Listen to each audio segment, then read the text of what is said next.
La elección ya tuvo lugar, ahora comienza en primer lugar el recuento de cómo fueron los resultados electorales el 1 de julio, pero también qué tipo de país se está pintando, cuáles son las consecuencias del voto del pasado 1 de julio. Alguien que ciertamente puede hablar sobre este tema es José Antonio Crespo. Él es investigador en materia política, ha estado afiliado al CIDE durante mucho tiempo, escribe en distintas publicaciones y entre sus libros el más reciente se llama AMLO Presidente. José Antonio Crespo, ¿cómo estás? Gracias por estar con nosotros. Sergio, ¿qué tal? De inmediato la gente dijo, le atinó José Antonio Crespo, pero no era muy difícil en realidad, ¿verdad? Mira, habían muchas dudas y se pensaba que podían pasar muchas cosas, incluyendo el fraude, en donde mi percepción era, podrán haber irregularidades, pero ya no les va a alcanzar para subvertir un resultado. Entonces, yo pensaba que aunque hubieran cosas que hubo, compra de votos por aquí, por allá, lo que sea, pero no iban a alcanzar. Es como vemos en Estados Unidos, también hay compras de voto, hay Sí. acarreos, hay lo que tú quieras y sin embargo no inciden sobre el resultado general de una elección de millones de personas. Así es. Entonces, yo decía, no va a alcanzar, pero mucha gente tenía dudas. Otros pensaban que las encuestas no eran correctas y que Sí, entonces el mucha voto gente me dijo oculto, eso, sí. la tasa alta de no respuesta podía modificar las cosas. Mucha gente decía es que el PRI no va a permitir que Andrés Manuel sea presidente. Lo mismo que decían en el 2000 con Fox. Y sin embargo, decía, cuando las condiciones están dadas y están dadas, no es que quieran, no les queda remedio. De eso se trata la democracia. No es que tú necesariamente digas, te cedo el poder, ojalá fuera así, ¿no? Sino que incluso si trato de impedirlo, ya no puedo hacerlo. Esa es la fuerza institucional y es la que hemos logrado en estos 30 años. Primero, para una alternancia hacia el PAN, donde hay afinidad ideológica con el PRI, en el año 2000. A pesar de que en esta campaña se no, estuvieron pegando, pero eso es otra cosa. se hicieron un daño enorme. Enorme, entre ellos. aunque es otra cosa porque no fue por cuestiones de diferencia de ideología, sino de pleito por el poder, que fue justamente el año pasado a raíz de la elección del Estado de México y de Coahuila, que estaban confrontados y se pelearon, porque el PAN no le levantó la mano a Alfredo del Mazo, dijo esto fue una elección de Estado, pese a haber quedado en cuarto lugar, y en Coahuila el PAN sintió que había ganado. Estaba muy empatado todo y el PRI se la quedó. Entonces ahí Anaya, como presidente del PAN, dijo, le declararon la guerra al PRI. Y se empezaron a hacer tanto daño, acusaciones mutuas, amenazas, etcétera, ¿no? Que le afectaron a Anaya durísimo, muy fuerte. El frente lo reconocen. Sí le afectó, sí se sembró la duda. Y los votos que perdió, un porcentaje, y los que dejó de recibir potenciales, porque Anaya iba creciendo, y de repente con este ataque se detuvo. Todos esos votos se fueron para López Obrador, no para el PRI como se esperaba. O sea, el pleito entre el PRI y el PAN benefició a López Obrador. Pero totalmente. Si vemos en las encuestas, de hecho, si vemos desde antes de que empezaran las precampañas, en octubre del 2017, pues todavía había, no era un triple empate, pero estaban muy cercanos los tres candidatos. Y después fue creciendo Andrés Manuel López Obrador y a veces bajaba un poquito, se quedaba estable un mes, pero después seguía creciendo y la verdad es que fue el único que creció a todo lo largo de la campaña. Así es, y es cuando se disparó justamente con los ataques entre el PRI y el PAN. Entonces, podríamos decir que de todas maneras López Obrador traía muchas ventajas propias, pero este pleito lo que hizo fue dejarlos muy lejanos y todos los votos, tanto del PAN como del PRI, que se les iban yendo, no se iban al otro partido, o sea, los del PRI no se iban al PAN, ni los del PAN al PRI, como se supone que es la lógica del voto útil. No, todos se fueron para López Obrador. Como es muy común en nuestro país, como escribiste un libro que se llamaba AMLO Presidente, hay gente que decía, es que le va a Andrés Manuel López Obrador. No. No parece, nunca he tenido esa impresión, por ejemplo. No, pero lo que pasa es que la gente muchas veces confunde lo que el analista dice que va a pasar, aunque no le guste. Yo como analista no soy propagandista. Hay muchos que hay propagandistas por ahí. Y es muy claro que son propagandistas. Pero los analistas dicen, ¿qué crees que va a pasar y por qué está pasando? ¿Te guste o no te guste? Entonces yo digo, mira, yo puedo tener muchas reservas con López Obrador, pero todo apunta a que va a ganar. No es un deseo, no es una propaganda, es simplemente creo que eso es lo que va a pasar. Eso me pasó a mí también cuando mis columnas periodísticas decía, bueno, pues no, si va a ganar Andrés Manuel, desde diciembre venía yo diciendo, va a ser muy difícil que no sea presidente de la República y entonces te cuestionaban por apoyar a un candidato u otro. Pero, ¿qué podemos esperar ahora de Andrés Manuel López Obrador? ¿Qué tanto de lo que ha señalado es campaña? ¿Qué tanto lo va a mantener? ¿Y qué podemos esperar ahora de este Andrés Manuel presidente que además llega algo que sí no se veía en un principio, que después se fue viendo, pero poco a poco, con el control de las dos cámaras del Congreso. Sí, más los que se le sumen, ¿eh? Más los que se le sumen, que ese es el otro tema. Porque puede tener un control. A ver, por ejemplo, los diputados del PRD... Se van a ir allá. Pues sí. Digo, ya nos va a quedar de otra. Pero yo no descarto que se vayan también algunos de otros partidos. Como del PRI, los que quedan del PAN, el propio PRI, no sé si todos, pero muchos se pueden ir para allá. En fin. ¿Podría llegar a tener mayoría constitucional? Yo creo que sí. Y eso es un problema, porque el sistema electoral mexicano estaba hecho precisamente para que nadie tuviera mayoría constitucional, para que ninguna persona y ningún partido. Pero ahora, a través de coaliciones y a través de alianzas formales o informales, un mismo presidente puede contar con el apoyo del Congreso al grado de cambiar la Constitución, o sea, tener mayoría calificada de 2/3 partes. ¿Cuáles fueron los factores? ¿Es corrupción y violencia? ¿Fueron los dos factores? Básicamente. Por un lado, la decepción de los dos gobiernos del PAN, que no cumplieron lo que ofrecieron, que era combate a la corrupción, precisamente. Era su principal oferta y no hicieron gran cosa al respecto.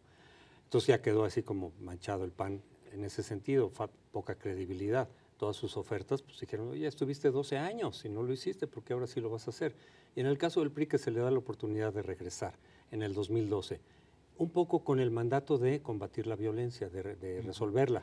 ¿Te acuerdas que el lema de campaña era un gobierno que sí funciona y los priistas sí sabemos gobernar? Así es, esa fue la idea, yo creo. Los votantes lo compraron. Lo compraron en parte porque decían, mira, si el PRI mientras estuvo no hubo la violencia que se le desató, sobre todo a Felipe Calderón, que venía un poco ya desde Fox, seguramente lo van a poder resolver, lo van a administrar, ¿no? Lo que pasa es que el problema ya suelto no es tan fácil de resolver.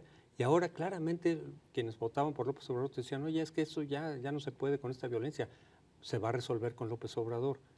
Pues no está tan sencillo, no está nada fácil.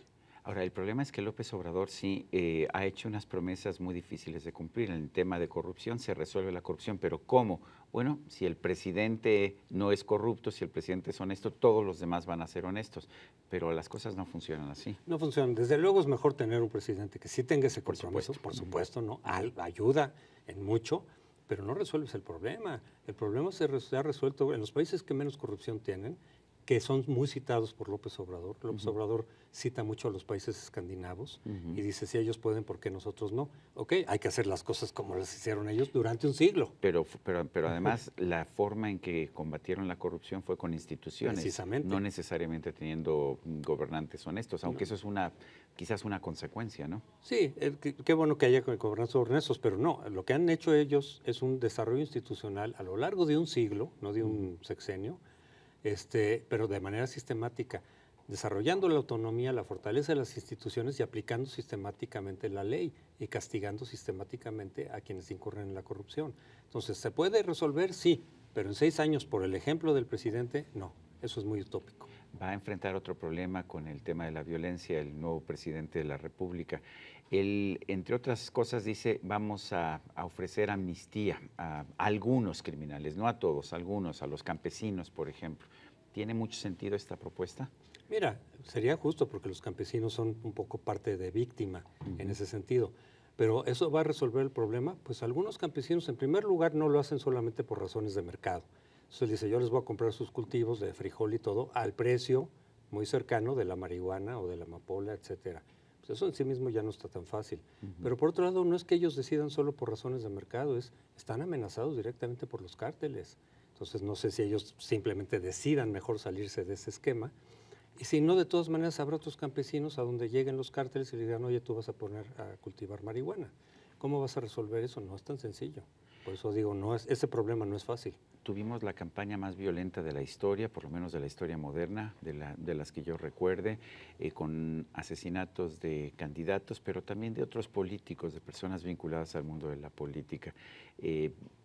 Esto debe generar un temor acerca de lo que va a pasar en nuestro país, ¿no? Desde luego, porque precisamente eso lo que refleja es el control que tienen los cárteles en muchas regiones, que se meten incluso a la política. ¿Qué suponemos de estas muertes? Que esos candidatos no eran afines a los intereses de los cárteles y que quizá, eso es mera suposición, pudieron haber contactado con ellos y decir, bueno, ustedes van a trabajar con nosotros y van a hacer lo que les digamos. Si alguien se opone, corre el riesgo de ser muerto. Y eso también presupone o nos genera la idea de que quien sí llega a ese cargo, a lo mejor ya tiene el visto bueno de los cárteles. No lo puedo demostrar. Pero si mataron a uno y permiten que otro llegue, pues ahí está la sospecha de decir, a lo mejor ahí ya hay acuerdo.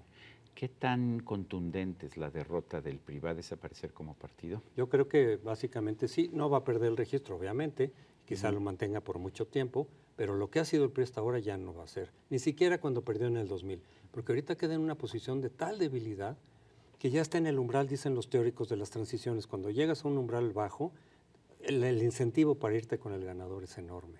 Yo creo que eso es lo que va a pasar, que va a empezar a haber transferencias de militantes, desde luego, ya empezó, corporaciones, incluso sindicatos, que se van a ir directamente a Morena y el PRI va a quedar en una especie de cascarón. Pero además Morena es de alguna forma como el PRI de antes de los años, antes de las reformas, ¿no? Pero además es el nieto del PRI, porque del PRI surge el PRD con sus mismos genes, con su misma estructura corporativa, y del PRD surge Morena. Entonces tiene el ADN del PRI, tiene la disposición que no tuvo el PAN, y el PAN no tenía por qué tenerle, decir, vénganse con nosotros. El PAN no hizo una invitación de ese tipo. No.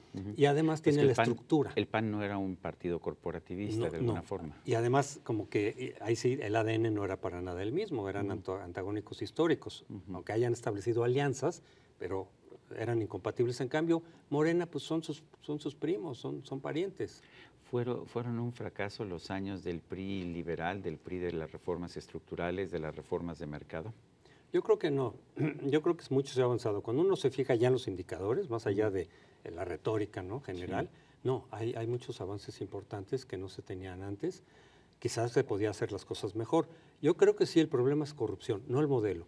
López Obrador ha confundido. Y Peña Nieto ha dicho, a ver, nadie combatió la corrupción más que yo, nadie metió en la cárcel a tantos gobernadores, incluso de mi partido. ¿Qué opinas? Pues es que no es suficiente. Es decir, primero los dejó, ¿no? Y luego ya muy tarde, cuando pierden la elección, entonces los llama a cuentas algunos, otros quedan por ahí. No, había que pararlos desde el principio. Es que yo creo que el PRI llegó con Peña Nieto y se sintió que regresaban a los años 60, donde podían hacer lo que querían con plena impunidad, sin consecuencias electorales. No se ubicaron que estaban ya en el siglo XXI, con todos los cambios que hemos tenido. Hicieron lo que hicieron y luego quisieron al final rectificar metiendo a la cárcel a algunos de sus gobernadores. No, señores, ya es muy tarde. El daño ya está hecho. José Antonio Crespo, gracias por esta conversación. Sergio, con mucho gusto. Y usted, amigo televidente, que hace posible este programa, se lo agradezco también. Esto es todo por hoy, pero no se lo olvide. Nos vemos la próxima.